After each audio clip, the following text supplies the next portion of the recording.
Here's my plan to stop the chemical, physical, and emotional mutilation of our youth. On day one, I will revoke Joe Biden's cruel policies on so-called gender-affirming care. Ridiculous. A process that includes giving kids puberty blockers, mutating their physical appearance, and ultimately performing surgery on minor children. Can you believe this? I will sign a new executive order instructing every federal agency to cease all programs that promote the concept of sex and gender transition at any age. I will then ask Congress to permanently stop federal taxpayer dollars from being used to promote or pay for these procedures and pass a law prohibiting child sexual mutilation in all 50 states. It'll go very quickly.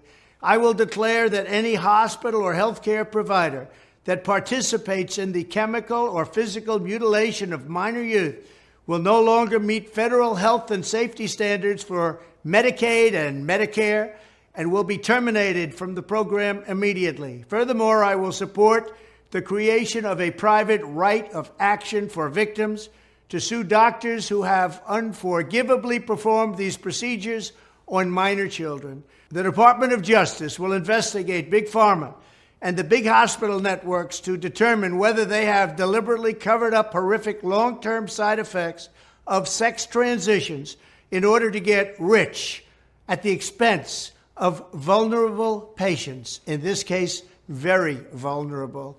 We will also investigate whether Big Pharma or others have illegally marketed hormones and puberty blockers which are in no way licensed or approved for this use. My Department of Education will inform states and school districts that if any teacher or school official suggests to a child that they could be trapped in the wrong body, they will be faced with severe consequences, including potential civil rights violations for sex discrimination and the elimination of federal funding.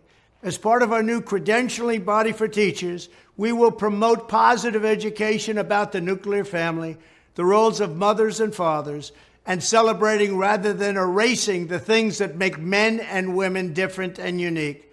I will ask Congress to pass a bill establishing that the only genders recognized by the United States government are male and female, and they are assigned at birth.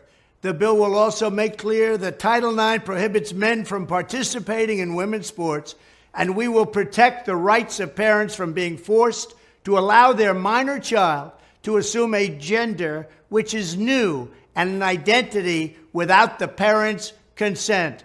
The identity will not be new, and it will not be without parental consent. No serious country should be telling its children that they were born with the wrong gender, a concept that was never heard of in all of human history. Nobody's ever heard of this, what's happening today. It was all when the radical left invented it just a few years ago. Under my leadership, this madness will end. Thank you very much.